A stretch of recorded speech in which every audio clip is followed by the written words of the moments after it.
Well, today we're going to sort out what happens when you've got a grill that the spark igniter is going away and the gas is not coming through because it doesn't light the gas.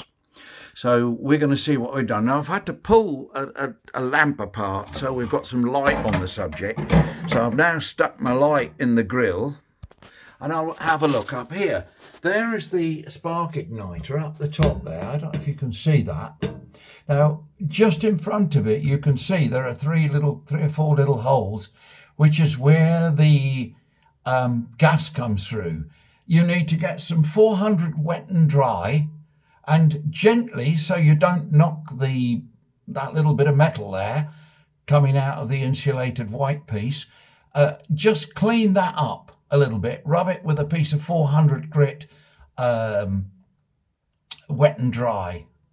And then what often happens is when people put stuff in the oven, they knock that electrode, that little metal bit in front of the white there, they knock it round. It still carries on sparking, but unfortunately it doesn't actually light the gas because it's not where the gas is.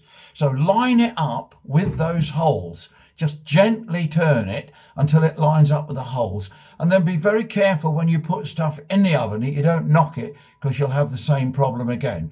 Well, this is the Rambling Rambler, Dave to his friends, saying thank you for watching.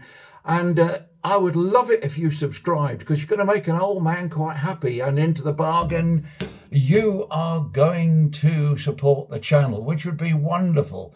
I hope this helps you with your problem. If not, I'm sorry it hasn't. Okay, bye for now. Thank you for watching.